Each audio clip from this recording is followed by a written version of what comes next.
जय हिंद दोस्तों, कैसे हैं आप लोग? उम्मीद करते हैं कि सब लोग सकुशल मंगल होंगे और अपने स्वास्थ्य का ध्यान रख रहे होंगे, अपने माता-पिता का सेवा कर रहे होंगे।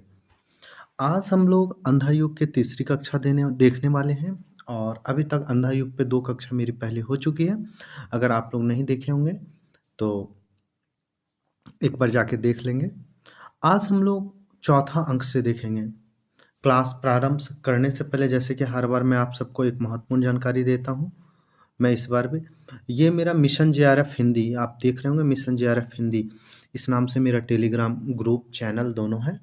अगर आप ग्रुप से जुड़ेंगे तो आपको वहाँ क्यूज़ करने मिलेगा और सभी प्रश्न तैयार किए जाते हैं, परीक्षा दृष्टिकोण से सभी प्रश्न रहते हैं, एमसीक्यू चाहे वो पीवाईक्यू। ये हमारा टेलीग्राम चैनल का लिंक है और ये हमारा व्हाट्सएप नंबर है। आप व्हाट्सएप पे जुड़ेंगे तो वहाँ आपको पीडीएफ प्रोवाइड किया जाएगा। चलिए समय को ध्यान में रखते हुए आज हम लोग चौथा अंक से बढ़ते हैं, क्योंकि हम लोग अभी तक 3 अंक और 3 अंक के बाद पट पहिए जो था अंतराल उसको हम लोग देख चुके थे। गंधारी का श्राप, चौथा अंक क्या है? गंधारी का श्राप। पर्दा उठने पर गंधारी बैठी हुई दिख पड़ती है और विदुर तथा संजय इस मुद्रा में खड़े हैं जैसे वार्तालाप से पहले चल रहा हो, यानी कि वार्तालाप जैसे पहले से ही चल रहा हो। गंधारी, फिर क्या हुआ संजय? फिर क्या हुआ संजय? पाठ करते हुए शंकर की देवी असी लेकर अश्वत्थामा जा पहुंचा योद्धा दृष्टद्युम्न के सिरहाने। बिजली सी झपट खींच कर सैया के नीचे घुटनों से नीचे दबा दिया उसको। पंजों से गला दबोच लिया। आंखों के कटोरे से दोनों साबित गोले कच्चे आमों की गुठली जैसे उछल गए। खाली गड्ढों से काला लहू उबल उठा। होता यह घटना है कि अश्वत्थामा के पिता जो होते हैं गुरुद्रोण या द्रोणाचार्य, उनके धोखे से एक युधिष्ठिर के झूठ से वह उसकी हत्या कर दी जाती है। धृष्टद्युम्न पीछे से तलवार उठाते हैं, उसके गर्दन को धड़ से अलग कर देते हैं। यह बात जब अश्वत्थामा को पता चलता है तो वो काफ़ी क्रोधित हो जाते हैं और कह देते हैं मेरे जीवन का सिर्फ एक ध्येय है, हत्या, हत्या, केवल हत्या। और वह बदला लेने के लिए वह पांडवों के शिविर में आधी रात पहुंच जाते हैं, जहां सभी पांडवगण सोए हुए रहते हैं, सभी सैनिक उसके, और धृष्टद्युम्न भी वहीं सोया रहता है। और धृष्टद्युम्न के पास जा करके उसको उठा करके बिछावन से नीचे ले आते हैं, उसको गले में दबा देते हैं, फिर उसकी आंखें आम की गुठली की तरह निकाल देते हैं। आगे है गंधारी, अंधा कर दिया उसको पहले ही, कितना दयालु है अश्वत्थामा। संजय, बड़े कष्ट से जोड़ जोड़ कर शब्द कहा उसने, वध करना है तो अस्त्रों से कर दो, तुम योग्य नहीं हो उसके नरपति नरपशु धृष्टद्युम्न। तुमने निशस्त्र द्रोण की कायर हत्या की, यह बदला है फिर चूर चूर कर दिए। ठोकरों से उसने मर्म स्थल। विधुर, बस करो। गंधारी, फिर क्या हुआ? संजय, कोलाहल सुना जो अस्त व्यस्त योद्धा जागे, आंखें मलते बाहर आए, उनको क्षण भर में गिरा दिया। गंधारी, फिर क्या हुआ संजय? विधुर, हृदय तुम्हारा पत्थर है गंधारी। क्या कह रहे हैं विदुर कि हृदय तुम्हारा पत्थर का है गंधारी। गंधारी, पत्थर की खानों से मनियां निकलती है, बाधा मत डालो विदुर। संजय, फिर क्या हुआ संजय? एक यहां मोस्ट इंपॉर्टेंट याद रखिएगा कि पत्थर की खानों से मनियां निकलती है, यह पीवाईक्यू में पूछा गया है। संजय, विदुर कहते हैं फिर, संजय नहीं, मुझसे सुनो, हम कितने जघन्य वह प्रतिहिंसा थी। कृपाचार्य कृत वर्मा बाहर थे, जितने बच्चे बूढ़े नौकर बाहर आ भागे, वानों से छेद दिया उनको कृत वर्मा ने। डरे हुए हाथी चिघाड़ कर शिविरों को चीरते हुए भागे। सैया पर सोई हुई स्त्रियां जहां थी वहीं कुचल गई। उसी समय उन दोनों वीरों ने पांडव शिविरों में लगा दी आग। गंधारी कहती, ठहरो संजय ठहरो, दिव्य दृष्टि से मुझको दिखला दो एक बार वीर अश्वत्थामा को।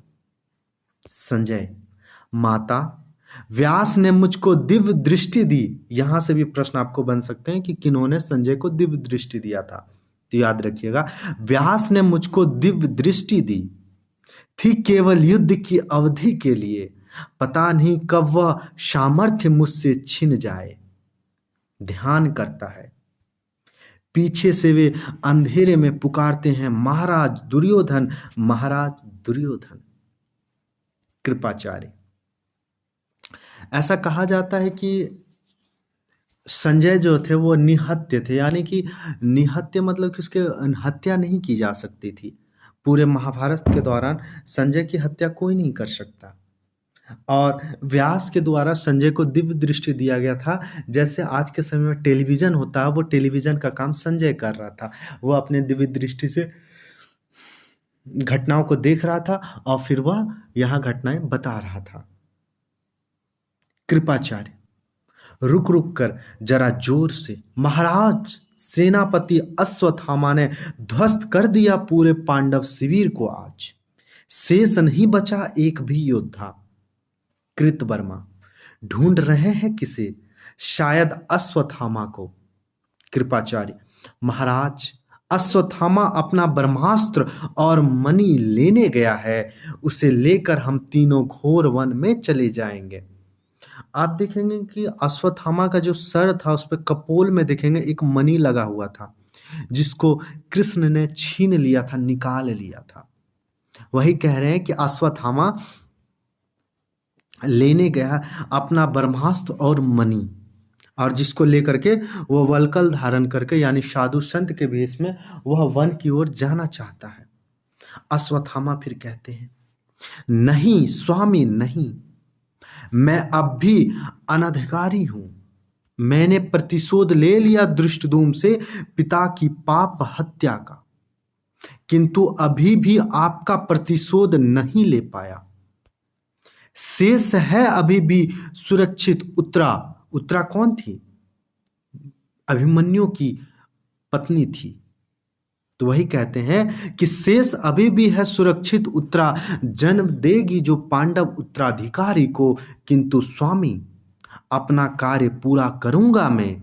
सूर्यलोक में जब द्रोण से मिले आप तो कहिएगा आपका पुत्र अश्वत्थामा ने पूरे अपना बदला प्रतिशोध ले लिया है। संजय का क्या होता कि दिव्य दृष्टि यहां से जाना प्रारंभ होता है, उसकी दिव्य दृष्टि लगभग जा चुका होता है। वही कहते हैं, दीवारों हट जाओ, दीवारों हट जाओ, माता माता मेरी दिव्य दृष्टि को क्या हो गया आज? दीवारों, आंखें नहीं खुलती है। अंधों को सत्य दिखाने में क्या मुझको भी अंध ही होना है? संजय जाते हुए, 18 दिन का लोम हरकश संग्राम यह मुझको दृष्टि देकर और ले चला गया। युयुत्सु का यहाँ प्रवेश होता है। यहाँ क्या होता है, संजय का दिव्य दृष्टि चला जाता है और लोमहर्षक जो संग्राम होता है, 18 दिन का युद्ध चलता है, वो लगभग समाप्त होने का होता है। विदुर कहते हैं, चलो माता, महाराज को बुला लो। युयुत्सु तुम भी चलो। फिर युयुत्सु जवाब देते हैं, जिसने किया हो खुद वध। जिसने, क्योंकि यह क्या थे, वो पांडवों की तरफ से लड़ रहे थे, यानी कौरवों के विरोध में लड़ रहे थे, यानी कौरवों को कई सेनाओं को इन्होंने मार गिराया था। वही कह रहे हैं युयुत्सु, जिसने किया हो खुद वध, उसकी अंजलि का तर्पण स्वीकार कैसे होगा भला?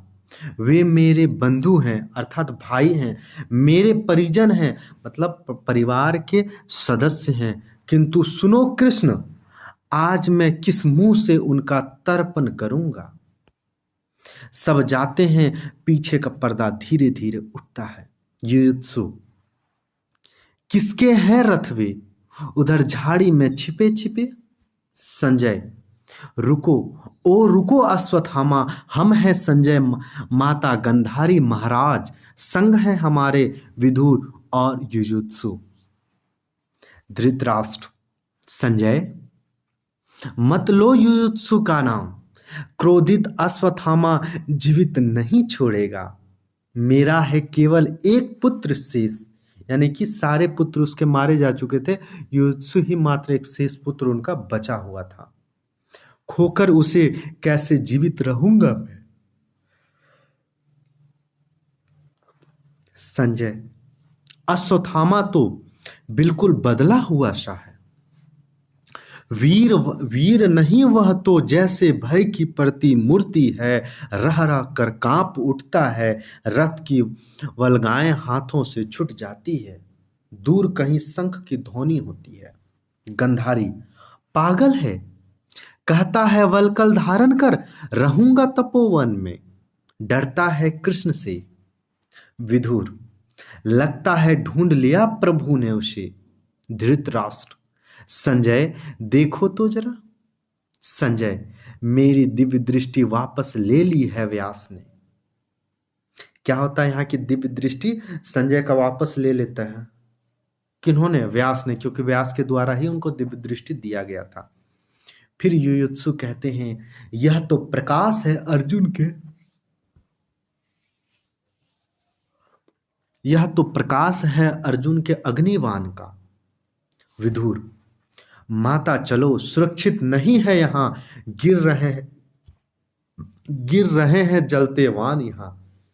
अब क्या होता है कि विधुर, धृतराष्ट्र और गंधारी, संजय सब लोग वन में जाते हैं। किनको? दुर्योधन को देखने के लिए। और जाने के दौरान वह अश्वत्थामा की स्थिति को देखते हैं, उस पे वो बोलते हैं। और रास्ते में क्या होता है कि अग्निबाण चला देते हैं अर्जुन, और जिसके कारण बहुत आग फैल जाता है। तो वही कह रहे हैं विधुर कि माता चलो, सुरक्षित नहीं है यहाँ, गिर रहे हैं जलते वान यहाँ। अकस्मात दौड़ता हुआ अश्वत्थामा आता है। अचानक से क्या होता है, दौड़ता हुआ अश्वत्थामा आता है। उसके गले में वान चुभा हुआ है। खींच कर वान निकालता है और रक्त बह निकलता है। इतने में दूसरा वान आके लगता है और वह बच जाता है। फिर तन कर खड़ा होता, क्रोध से आरक्त मुख से कहता है। यहाँ क्या होता है कि अश्वत्थामा अब चाहता है कि चलो मैंने बदला ले लिया धृष्टद्युम्न का, अब हम लोग चले जाते हैं वन में और साधारण संत साधु की जिंदगी बिताएंगे। लेकिन उन्होंने जो पांडव के शिविर में तांडव मचाया है, उससे अर्जुन काफी परेशान हो गया, क्रोधित, और वो अश्वत्थामा की हत्या करना चाहते हैं। और यहाँ अश्वत्थामा अब क्या हो रहा है कि वो वल्कल धारण करके तपोवन में जाना चाहता। उसी समय एक तीर उसके गला में लग जाता, जिसको निकालता, फिर दूसरा तीर वो बचता, फिर तीसरा तीर अर्जुन चलाता। फिर अश्वत्थामा को यहाँ क्रोध आ जाता है और वो कहते हैं कि रक्षा करो अपनी अब तुम अर्जुन, मैंने तो सोचा था वल्कल धारण कर रहूंगा तपोवन में, पूरे पांडव को निर्मूल किए बिना शायद युद्ध लिप्सा नहीं शांत होगी कृष्ण की, अच्छा तो यह लो। व्यास फिर यहां आ जाता, मैं हूं व्यास, ज्ञात क्या तुम्हें है परिणाम इस ब्रह्मास्त्र का। क्या कहते हैं कि यहाँ देखिए, ब्रह्मास्त्र की तुलना आज के आधुनिक युग में परमाणु बम से किया जाता है। जितनी तबाह उसमें ब्रह्मास्त्र करती थी, उतनी ही तबाह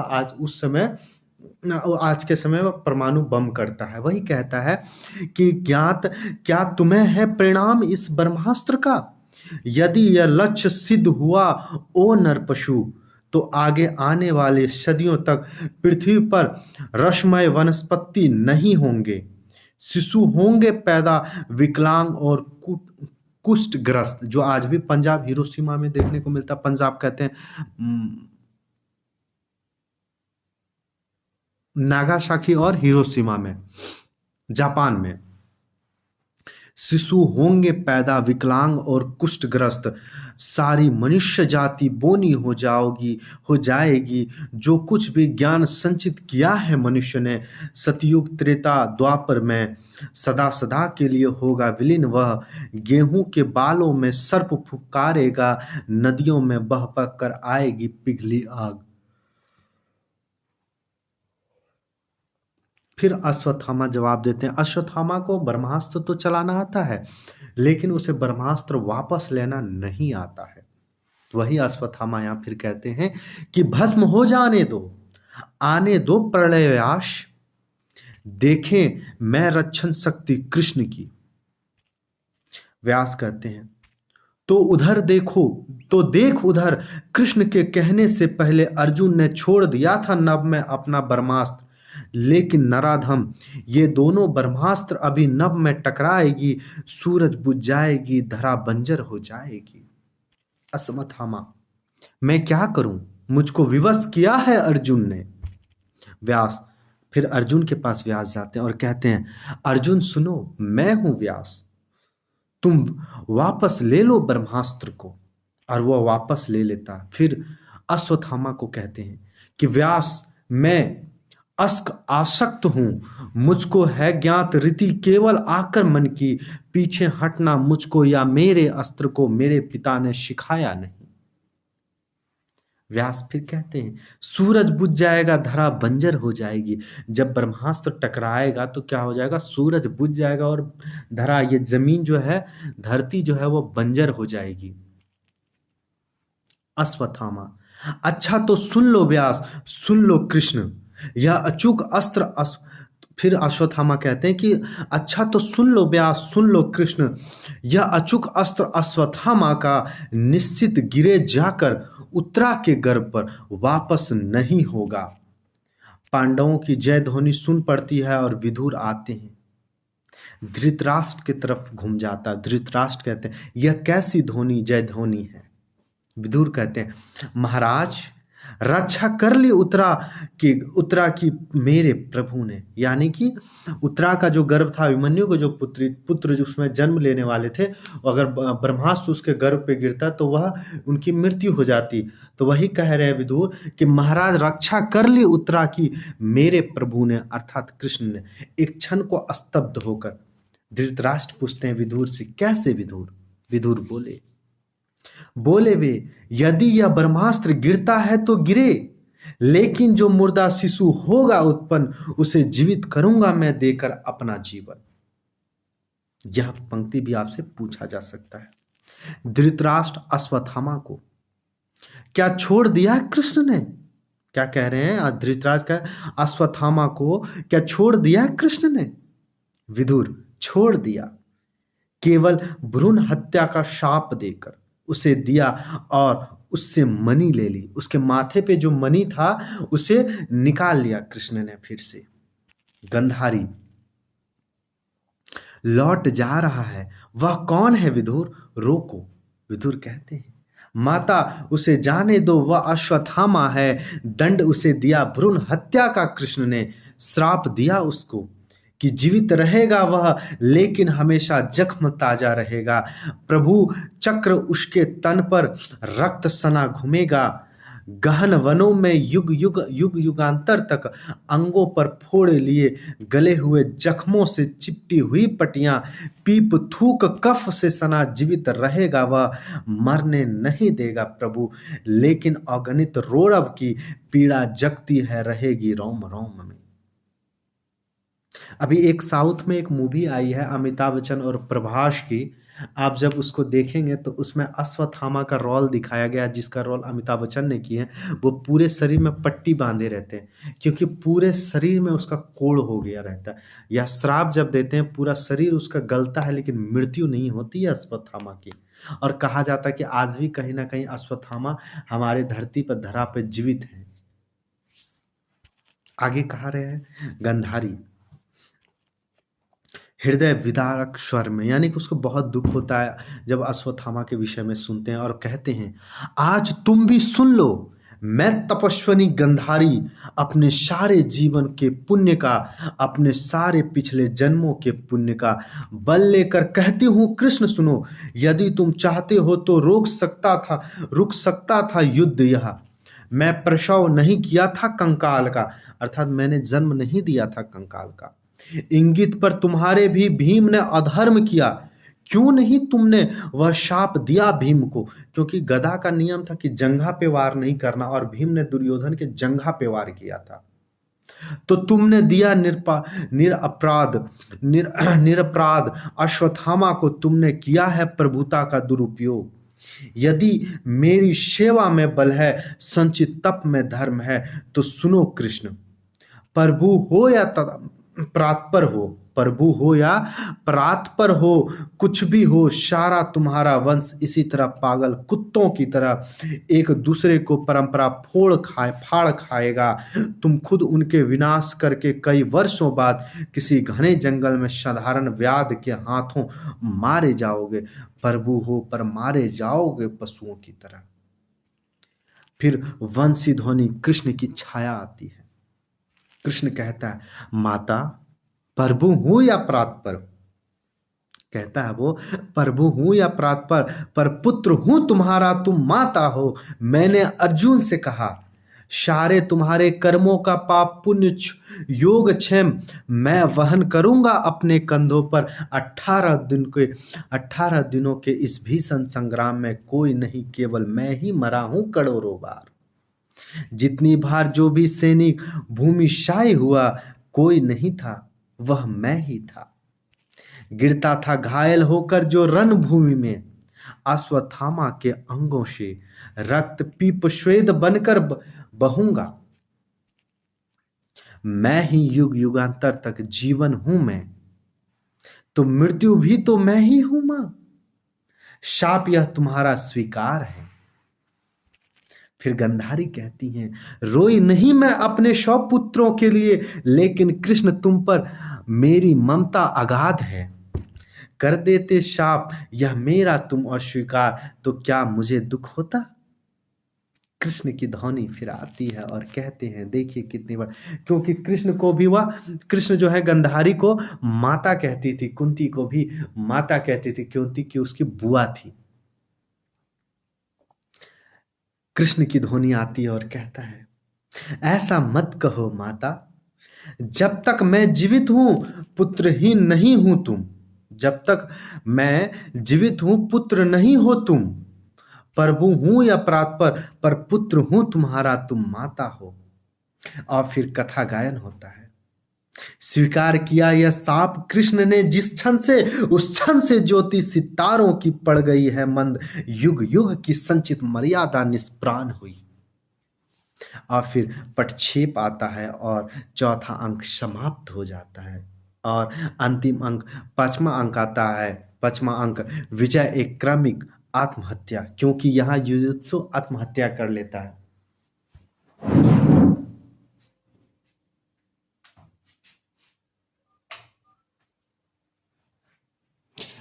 अब हम लोग 5वां अंक देखेंगे। कथा गायन होता है। सब विजयी थे लेकिन सब थे विश्वास ध्वस्त, थे सूत्रधार खुद कृष्ण किंतु थे श्रापग्रस्त। इस तरह पांडव राज्य हुआ आरंभ पुण्य हत अस्त व्यस्त, थे भीम बुद्धि से मंद प्रकृति से अभिमानी। इस कथा गायन को पढ़ते समय आप इस चीज को देख सकते हैं, सभी की प्रवृत्तियां यहाँ देखने को मिलेगी आपको, कि सब विजयी थे लेकिन सब थे विश्वास ध्वस्त, थे सूत्रधार खुद कृष्ण किंतु थे शापग्रस्त। यानी कि अर्थात कृष्ण क्या थे, वो शापग्रस्त थे। इस तरह पांडव राज्य हुआ आरंभ पुण्य हत अस्त व्यस्त। क्या हुआ? पांडव जो था, घर था उनका, सब क्या हो गया? अस्त व्यस्त। थे भीम बुद्धि से मंद, भीम क्या थे? वो बुद्धि से मंद थे, और प्रकृति से अभिमानी। अभिमानी उनको घमंड था, क्योंकि वो बहुत शक्तिशाली थे। कृष्ण, ये माफ करिएगा, भीम, शरीर से उनका बहुत, कहा जाता कि 100 हाथियों के बराबर उनके अंदर ताकत था। अब अर्जुन के विषय में क्या कहा गया है? अर्जुन थे असमय वृद्ध, नकुल थे अज्ञानी। क्या हुआ, अर्जुन क्या थे, और समय में क्या थे, वो वृद्ध थे। और नकुल क्या थे, अज्ञानी। नकुल जो उनका पांचों पांडव में एक नकुल का नाम आता, वो क्या थे, अज्ञानी थे। सहदेव थे अर्ध विकसित, सहदेव अर्ध विकसित थे शेषव से अपने, यानी कि वो जन्म से क्या हुआ था, उनका विकास अच्छे से नहीं हो पाया, वो बहुत छोटा था। थे एक युधिष्ठिर, अब युधिष्ठिर के विषय में कहा जा रहा है, जिनकी चिंतित माथे पर थे लदे हुए भावी विकृत युग के सपने। यानी कि इनमें से सबसे श्रेष्ठ और सबसे बेहतर ही और अच्छा कौन था, सिर्फ केवल एक युधिष्ठिर थे, जिनके ऊपर भावी सपनों भावी घटनाओं का उनके कंधों पर आरोहण था। फिर नेपथ्य से एक गर्जन आता, अर्थात पर्दे के पीछे से, शायद फिर भीम ने किया किया किसी का अपमान। क्या कहते हैं कि शायद भीम ने किसी का अपमान किया। भीम क्योंकि बुद्धि से वो मंद थे और प्रकृति से वो अभिमानी थे, उनको बहुत घमंड था अपने आप पे। और वह युयुत्सु जिन्होंने पांडवों का पक्ष लिया था, उसको यह बार बार बेइज्जती किया करते थे, उनका अपमान किया करते थे, उनका मजाक उड़ाया करते थे युधिष्ठिर। और भीम, यह चीज भीम का क्या होता, अट्टहास, यानी अचानक से हंसी की आवाज आती है। युधिष्ठिर, अब क्या हुआ विधुर। विधुर, वही प्रतिदिन की भांति आज भी युयुत्सु का अपमान किया भीम ने। युधिष्ठिर और उनके साथ विधुर तथा कृपाचार्य अंदर जाते हैं। प्रहरी आगे आकर वार्तालाप करने लगते हैं। प्रहरी कहते हैं, हम जैसे थे, ये देखिए बहुत बड़ी बात कहते हैं कि प्रहरी एक कहता, हम जैसे पहले थे वैसे ही अब भी हैं, शासक बदले स्थितियां बिल्कुल वैसी है। इससे तो पहले के ही शासक अच्छे थे, अंधे थे लेकिन वे शासन तो करते थे। ये तो संत ज्ञानी है। युधिष्ठिर के विषय में क्या कहा गया है, ये तो संत ज्ञानी हैं। क्षण भर के बाद विदुर और कृपाचार्य का प्रवेश करते हैं। विदुर, महलों में उसका अपमान क्या कम होता है, जाता है बाहर और अपमानित होने प्रजाओं से। देखिए यहाँ युयुत्सु का अपमान इसलिए होता क्योंकि उन्होंने किनका साथ दिया, पांडवों का, सत्य का साथ दिया। इनका मानना था सत्य जिधर है धर्म उधर है, अब वो धर्म का साथ देना चाहते थे। और जबकि एक कहा जाता वास्तविक धर्म तो अपने परिवार में होता, चाहे परिवार की स्थितियां कैसी हो। उन्होंने कौरवों का साथ छोड़ दिया, जबकि युयुत्सु कौन थे, कौरव पुत्र थे, जो धृतराष्ट्र के दासी से पुत्र जन्म लिए थे। और इसी के वजह से भीम मंद बुद्धि था, उनको उतनी बुद्धि नहीं थी, उसको अभिमान था, और बार बार वो युयुत्सु का अपमानित करते थे। वही कहते हैं कि महलों में इसका कम अपमान होता है जो प्रजाओं में जाते हैं अपमानित होने। कृपाचार्य, वह देखो। विदुर, आह, यह पत्थर खींच मारा किसी ने। क्या होता है कि युयुत्सु को किसी ने पत्थर खींच के मारता है। चिंतित हो उसी ओर जाते हैं। कृपाचार्य, युधिष्ठिर के राज्य में नियति यह है युयुत्सु की, जिसने लिया था पक्ष धर्म का। फिर विदुर युयुत्सु को लेकर आते हैं, मुंह से रक्त बह रहा था क्योंकि किसी ने उसको एक पत्थर खींच के मारता है, और लोग उसे चप्पलों, जूतों, जो भी लाठी, हर चीज से उसके ऊपर प्रहार किया जाता है, और इसलिए उसके मुंह से, युयुत्सु के मुंह से रक्त बहने लगता है। विदुर उत्तरीय से रक्त पहुंचते हुए पीछे पीछे, वह गूंगे सैनिक भिखमंगा है, वह युयुत्सु को पत्थर फेंक कर मारता है और विभत्स की हंसी हंसता है, क्योंकि ये जो गूंगा भिखमंगा है वह अश्वरोही थे, वह घोड़ा चालक, वह अश्व का रोहन यानी था, वो घोड़ा चालक था, जिसके जिसके घुटने पे आकर के युयुत्सु का तीर लगता और वह विकलांग हो जाता है। वह विकलांग हो जाता है, इसीलिए वह युयुत्सु को अपना विपक्ष, अपना गुनहगार मानता है, इसीलिए उसे वह पत्थर खींच के मारता और वह खुश होता है जब उसे चोट लगती है तो। विधुर नेपथ्य से, यानी कि पर्दे के पीछे से, महाराज, कर ली आत्महत्या युयुत्सु ने, दौड़ो कृपाचार्य। और क्या होता है कि आत्महत्या कौन कर लेता है, युयुत्सु। पूरे महाभारत में सिर्फ एक व्यक्ति आत्महत्या करता है, वह है युयुत्सु। कृपाचार्य जाते हैं, प्रहरी पुनः आगे आते हैं। प्रहरी बात करते हैं, प्रहरी एक और प्रहरी दो बात करते हैं। युद्ध हो या शांति हो, रक्तपात तो होता है, अस्त्र रहेंगे तो उपयोग में आएँगे ही। जब तक वे अस्त्र दूसरों के लिए उठाते थे, अब तक वे अस्त्र दूसरों के लिए उठाते थे, अब वे अपने ही विरुद्ध काम आएँगे। इनका कहने का क्या मतलब है कि देखिए, यहाँ अस्त्र की तुलना आज के समय में हथियारों से किया गया, परमाणु ब्रह्मास्त्र की तुलना आपका परमाणु बम से किया गया है। तो हथियार कह रहे हैं, हथियार रहेंगे तो उपयोग में तो आएँगे ही। पहले तो उपयोग आते थे दुश्मनों को मारने के लिए, लेकिन जब हथियार रहेंगे अब तो आएँगे अपनों को ही मारने के लिए। आप देखते होंगे अक्सर कि किसी ने अपने पिता की हत्या कर दी, किसी ने दोस्त की हत्या कर दी, किसी ने अपने पत्नी की हत्या कर दी, किसी ने अपने पति की हत्या कर दी। तो ये सब चीज़ें हमें जो देखने मिल रहा है, वही चीज़ हमें यहाँ से सीखने को मिलता है कि हथियार रहेंगे, वही कह रहे हैं अब तक वे अस्त्र दूसरों के लिए उठते थे, अब वे अपने ही विरुद्ध काम आएँगे। वह उसका संकेत यहीं देखने को मिलता है। जलते हुए वन में धृतराष्ट्र और संजय जाते हैं। संजय थोड़ी ही दूर में निरापद स्थान है। महाराज चलते चले, पीछे मुड़कर आह, माता गंधारी वहीं बैठ गई। माता ओ माता। धृतराष्ट्र कहता है, संजय अब यह प्रयत्न व्यर्थ है, छोड़ दो तुम मुझे यहीं। जीवन भर में अंधेपन में अंधियारे में भटका हूँ, अग्नि ही इसको आप लोग थोड़ा सा याद रखिएगा, ये इंपॉर्टेंट है। क्या कहता है कि अब सब प्रयत्न व्यर्थ है, छोड़ दो तुम मुझे यहीं। जीवन भर में अंधेपन के अंधियारे में भटका हूँ, अग्नि है नहीं यह ज्योति वृत्ति, देकर नहीं यह सत्य ग्रहण कर सका तो आज मैं अपने वृद्ध अस्थियों पर सत्य धारण करूंगा अग्निमाला सा। यहाँ से आपसे प्रश्न बन सकते हैं, इसको याद रखिएगा क्योंकि एक बार यहाँ से प्रश्न पूछे जा चुके हैं। नेपथ्य से पुकार आता है, गंधारी। धृतराष्ट्र, आह, छूट गई वृद्ध कुंती वन में, लौटो गंधारी। गंधारी, संजय, जो जीवन भर भटके अंधियारे में, उनको मरने दो प्राण तक प्रकाश में। और फिर वो लोग वहां वन में जल जाते हैं। धृतराष्ट्र को लेकर गंधारी जाती है। संजय कहता है देखकर, आह, पूरा का पूरा धधकता हुआ बरगद दोनों पर टूट गिरे, फिर से बचा हूं शेष। सहसा एक डाल उसके पांव पर टूट के गिरता है, वह पांव पकड़कर बैठ जाता है। युधिष्ठिर और विदुर आते हैं। युधिष्ठिर कहते हैं, कृष्ण की मृत्यु से मुझको मालूम है, दूत ने आकर यह सूचना दी मुझे। क्या कह रहे हैं? युधिष्ठिर कह रहे हैं, कृष्ण की मृत्यु से मुझको मालूम है, दूतों ने आकर यह सूचना मुझे दी है। कलह बढ़ गया है यादव कुल में। जो गंधारी ने श्राप दिया था कृष्ण का, उसका फल यहां देखने को मिलता है। विदुर, अर्जुन को आप शीघ्र भेज दीजिए द्वारकापुरी जहां के कृष्ण और बलराम थे। युधिष्ठिर, विदुर, मैं करूंगा क्या?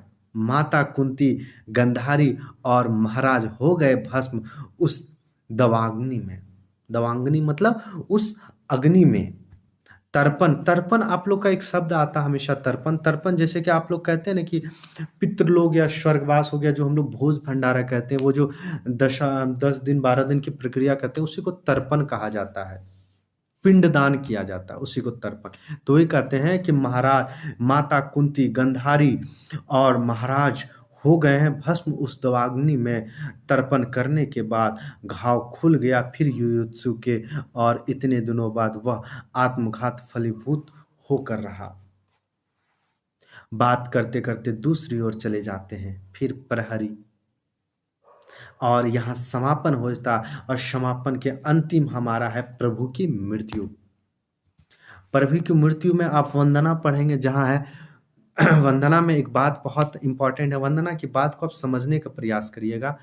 तुम जो हो शब्द ब्रह्म, अर्थों के परम अर्थ, जिसका आश्रय पाकर वाणी होती है नौ व्यर्थ, है तुम्हें नमन, है उन्हें नमन। और फिर कथा गायन होता। वह था प्रभास वन क्षेत्र, महासागर तट पर नवचुंबी लहरें रह रह कर खाती थी पछाड़। अश्वत्थामा, उसने किया है वही मैंने जो किया था उस रात। फ़र्क इतना है मैंने मारा था शत्रुओं को, पर उसने अपने ही वंश वालों को मारा है। यह बात कौन कहते हैं? अश्वत्थामा कहते हैं। किनके विषय में? कृष्ण के विषय में। पीछे की ओर चला जाता है कथा गायन और फिर धीरे से स्वर आता है। कुछ दूर कटीले झाड़ी में छिपकर बैठा था एक व्याध। प्रभु के पग को मृग वंदन समझ धनुष खींच लक्ष्य था साधा। देखिए इस बात को समझिएगा, क्योंकि कथा गायन में कृष्ण की मृत्यु कैसे हुआ इस बात को यहाँ बता रहे हैं कि कुछ दूर कटीले झाड़ी में छिपकर बैठा था एक व्याध। प्रभु के पग को यानी कि उसके पैर को मृग वंदन, यानी मृग मतलब पक्षी होता है, प्रभु के पग को मृग वंदन समझ धनुष खींच लक्ष्य था रहा साध। और फिर वह उसके जो सबसे दुर्बल भाग होता अंग होता पैर, वहाँ के धनुष लगता है और वहाँ से फिर कृष्ण की मृत्यु हो जाती है। संजय उधर जब वो लक्ष्य साध रहा तो होता है वृद्ध, तो संजय उसको देखता और सहसा देखकर ठहरो कहता है वृद्ध को, ठहरो ओ ठहरो, आह सुनता नहीं ज्योति बुझ रही है वहाँ। कैसे मैं पहुंचूं अस्वस्थ वृक्ष के नीचे घिसट घिसट कर आया हूं सैकड़ों कोस। और फिर यहाँ कृष्ण की मृत्यु होती है और एक कथा गायन होता है। बुझ गए सभी नक्षत्र छा गया तिमिर गहन। तिमिर मतलब अंधेरा होता है, वही कहते हैं बुझ गए सभी नक्षत्र छा गया तिमिर गहन।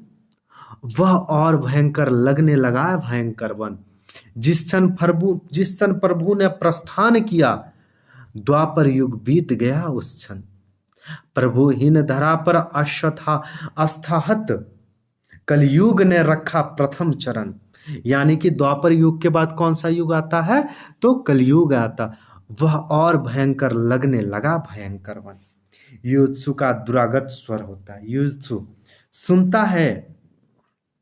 सुनता हूं किसका स्वर इन अंधलोक में, किसको मिली है नई आस्था नर पशु अश्वत्थामा को।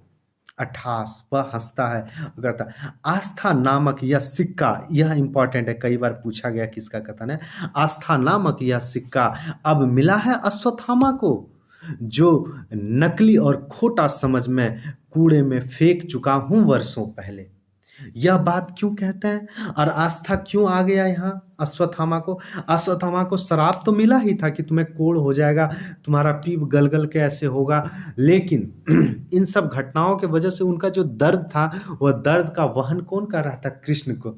इसी के वजह से वह कृष्ण के भक्त हो जाते हैं। और युयुत्सु को जब पता चलता है कि हमने धर्म का साथ दिया, सच्चाई का साथ दिया, फिर भी उसको भीम ने उसकी हत्या अपमान करता है बार बार, यहाँ उसके अपने यहाँ नगरों में प्रजाएं उसकी अपमान करता है, तो इन सब जब बातों को पता चलता तो वह आत्महत्या करता। प्रभु के प्रति जो उसकी आस्था थी वह क्या हो जाता है? आस्था खत्म हो जाती है। वही कहता है कि आस्था नामक यह घिसा हुआ सिक्का अब मिला है अश्वत्थामा को, जिसे नकली और खोटा समझ में कूड़े में फेंक चुका हूं वर्षों पहले। युयुत्सु अंधेरे प्रेत के रूप में प्रवेश करता है। युयुत्सु मुझको आदेश मिला, तुम हो आत्मघाती, भटकोगे अंधलोक में। लेकिन मैं कहता हूं वंचक था, कायर था, शक्तिहीन था वह, बचा नहीं पाया परीक्षित को या मुझको। चला गया अपने लोक अंधे युग में, जब जब शिशु भविष्य मारा जाएगा ब्रह्मास्त्रों से, तक्षक डसेगा परीक्षित को, और या मेरे जैसे कितने युयुत्सु कर लेंगे आत्मघात। उनको बचाने कौन आएगा? क्या तुम अश्वत्थामा? तुम तो अमर हो।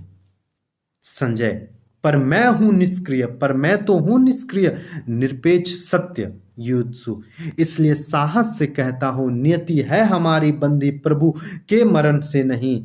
क्या कहते हैं? इस कथन को सुनिएगा, इंपॉर्टेंट है, यहाँ से प्रश्न बन सकते हैं और ये वास्तविक मर्म भी है।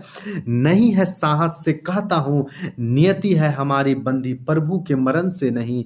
मानव भविष्य से, परीक्षित के जीवन से कैसे बचेगा वह? वृद्ध याचक हाथ में धनुष लिए प्रवेश करता है। और वृद्ध याचक कौन रहता है? वही व्याध रहता है जो भविष्यवाणी करता है। कहता है, मैं हूं शेष उत्तर देने को अभी युत्सु, तुम कौन हो, दिख नहीं पड़ता? व्याध फिर कहता है, अब मैं वृद्ध व्याध हूं, नाम मेरा जरा है। देखिएगा, व्याध का नाम क्या है? जरा है। यहां से भी प्रश्न बन सकते हैं। नाम मेरा जरा है, वान है वह मेरे ही धनुष का, जो मृत्यु बना कृष्ण की। पहले मैं था वृद्ध ज्योतिषी। पहले क्या था? पहले मैं था वृद्ध ज्योतिषी, वध मेरा किया अश्वत्थामा ने। प्रेत प्रेत योनि से मुक्त करने को मुझे कहा कृष्ण ने। क्या कह रहे हैं? कि प्रेत योनि से मुक्त करने को मुझे कहा कृष्ण ने। हो गई समाप्त अवधि माता गंधारी के साप की, उठाओ धनुष फेंको बाण। अश्वत्थामा, मेरा था पाप, मैंने किया वध, जिसको तुम कहते हो प्रभु, वह था मेरा शत्रु। वृद्ध, बोलो बोलो अवसान के क्षणों में प्रभु, मरण नहीं ओ व्याध, मात्र रूपांतरण है यह। सबका दायित्व लिए मैंने अपने ऊपर, अपना दायित्व सौंप जाता हूं मैं सबको। अब तक मानव भविष्य को मैं जिलाता था, लेकिन इस अंधे युग में मेरा एक अंश निष्क्रिय रहेगा, आत्मघाती रहेगा, वह विगलित रहेगा। संजय युयुत्सु अश्वत्थामा की भांति, क्योंकि उनका दायित्व लिया है मैंने। वृद्ध, निश्चय निश्चय ही वे हैं भविष्य, किंतु हाथ में तुम्हारे हैं, कि जिस क्षण चाहो उनको नष्ट करो, जिस क्षण चाहो उनको जीवन दो, जीवन लो। इंपॉर्टेंट, मोस्ट इंपॉर्टेंट, इसको याद रखिएगा। संजय, किंतु मैं हूं निष्क्रिय। अश्वत्थामा, मैं हूं अमानुषिकी। युत्सु, मैं हूं आत्मघाती अंध। और वृद्ध कहता है, मैं हूं जरा नामक व्याध। और फिर पर्दा गिरता है और यहाँ क्या होता है? समाप्त हो जाता है अंधा युग नाटक। अब हम लोग अगला नाटक देखेंगे कल से, सिंदूर की होली। क्लास समाप्त यहाँ तक हो गई। समाप्त होने के बाद आपको मैं एक छोटी सी इन्फॉर्मेशन दे दूं, जो आप सबको हमेशा देता हूँ। ये मेरा मिशन जेआरएफ हिंदी, आप देख रहे हैं, ये हमारे इसी नाम से टेलीग्राम ग्रुप है, जिसका यहाँ लिंक दिया हुआ है। आप यहाँ जुड़ेंगे तो आपको सभी प्रश्नों के क्यूज देखने को मिलेगा, करने को मिलेगा। और सभी जो भी क्यूज किया जाता है, प्रश्न जो तैयार किया जाता है, वो परीक्षा दृष्टिकोण से PYQ MCQ होते हैं, या हमारे नोट्स के PDF से प्रश्नों को तैयार MCQ किया जाता है। अगर आप वहाँ से जुड़ पाते हैं तो ठीक है, अगर नहीं जुड़ पाते हैं और हमसे PDF लेना चाहते हैं तो ये मेरा व्हाट्सअप नंबर है। व्हाट्सअप नंबर में जाके मुझे मैसेज करेंगे और फिर मैं आपको लिंक दे दूंगा, जहाँ से आप व्हाट्सएप ग्रुप से जुड़ जाएंगे, जहाँ आपको सारे क्लास के PDF उपलब्ध कराया जाता है। उम्मीद करते हैं कि आप लोग सब लोग को क्लास अच्छा लगा। क्लास आप लोगों को कैसा लगा, एक बार कमेंट करके आप सभी ज़रूर बताइएगा। भले ही मेरा क्लास लाइक सब्सक्राइब ना करिएगा, लेकिन कमेंट जरूर करके बताइएगा क्लास मेरा कैसा लगा। और उम्मीद करते हैं कि आप लोग अपने स्वास्थ्य का ध्यान रख रहे होंगे, अपने माता पिता का सेवा कर रहे होंगे। जय हिंद।